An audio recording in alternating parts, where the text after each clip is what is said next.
নমস্কার বন্ধুরা, আজকে একটা নতুন ভিডিও নিয়ে চলে এসেছি আপনাদের কাছে। আজকের বিষয়টা হচ্ছে তারাপীঠে কৌশিকী অমাবস্যা পালন। আমরা সকলেই জানি তারাপীঠ হলো তারা মায়ের পুণ্যভূমি, আর বামাখ্যাপার হচ্ছে সাধন পীঠ। কথিত আছে তারাপীঠে সাধক বামাখ্যাপা 1274 বঙ্গাব্দে এই কৌশিকী অমাবস্যা তিথিতে সিদ্ধি লাভ করেছিলেন। ধ্যানমগ্ন অবস্থায় বামাখ্যাপার মা তার আবির্ভাব পান। এছাড়াও এই তিথিতে দেবী কালিকাকে কৌশিকী রূপে বিশেষ সন্ধিক্ষণে শুভ ও নিশুম্ভ নামেও অসুরদের দমন করেন। ভাদ্র মাসের কৌশিকী অমাবস্যা তিথিতে আর 4টা অমাবস্যা হচ্ছে আলাদা। হিন্দু ও বৌদ্ধ শাস্ত্র মতে এর প্রভাবে তান্ত্রিক চর্চা বেশ তাৎপর্য রাখে। আলাদা করে এই তিথিতে বীরভূমের তারাপীঠে মা তারার পুজো নজর কাড়া। বছর অন্যান্য সময় থেকে তারাপীঠে এই সব ম্যাক্সিমাম ভিড় হয়। এই তারাপীঠের কৌশিকী অমাবস্যার সময় জড়িয়ে আছে বহু পৌরাণিক কাহিনী।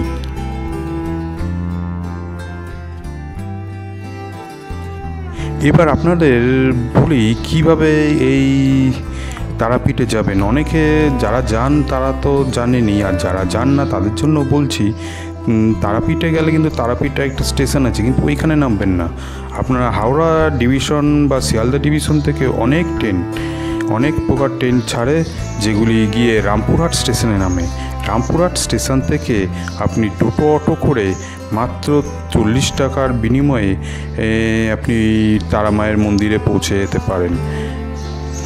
আপনাদের সুবিধার জন্য জানিয়ে রাখি, হাওড়া থেকে যে ট্রেনগুলি যায় গণদেবতা, কুলিক এক্সপ্রেস যায়, হাওড়া থেকে Jaynagar express, Shahid express, Malda intercity express. আর শিয়ালদা থেকে যায় Maa Tara express, Kanchankanya express, Gour express, Padatik express. যে কোনো একটি ট্রেন ধরে আপনি যেতে পারেন।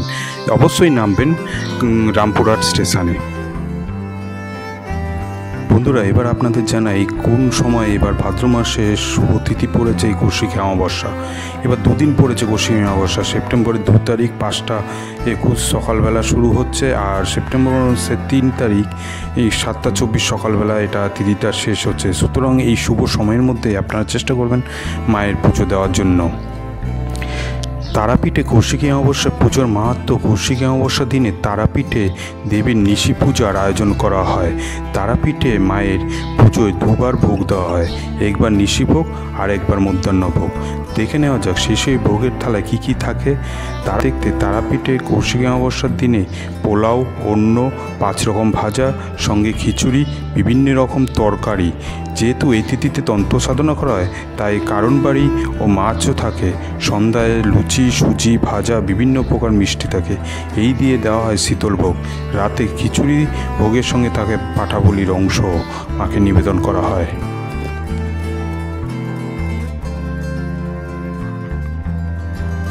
এখানে প্রচলিত ধারণা অনুসারে এই কৌশিকী অমাবস্যার দিন নিকটবর্তী দ্বারকা নদীতে স্নান করে পুজো দিলে তা মায়ের খুশি হন এবং শতজন্মের পাপ থেকে মুক্ত লাভ করে। বন্ধুগণ, এবার একটা গুরুত্বপূর্ণ কথা আপনাদের বলতে চাই।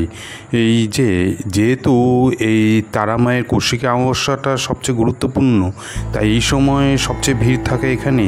তাই আপনারা যদি আসতে চান, অবশ্যই আপনাকে কিন্তু 3-4 মাস আগের থেকেই ঘর বুক করে রাখতে হবে, বা ট্রেনের টিকিট অবশ্যই কেটে রাখতে হবে। যারা একটু কম খরচে আসতে চান তারা কিন্তু বর্ধমান থেকে 9টা 5-এ বামদেব লোকালেও প্যাসেঞ্জার লোকালে আসতে পারেন। এবং তবে ঘর বুকটা কিন্তু সেক্ষেত্রে 3-4 মাস আগেই করতে হবে। এই সময় এখানে 5 থেকে 7 হাজার টাকা প্রতিদিনের হিসাবে ঘর পাওয়া যায়। তাও অনেক সময় দিনে কিন্তু অ্যাভেলেবেল থাকে না, কারণ এই সময় মাকে দর্শন করতে, পুজো করতে কয়েক লাখ লোকের সমাগম হয় এই তারা মায়ের মন্দিরে।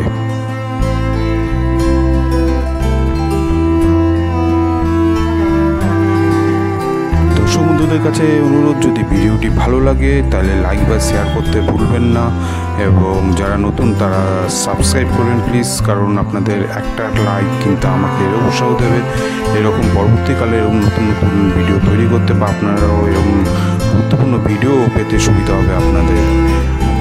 আপনারা সকলে ভালো থাকুন, সুস্থ থাকুন বলে এই ভিডিওটি এখানেই শেষ করছি। জয় তারা মা।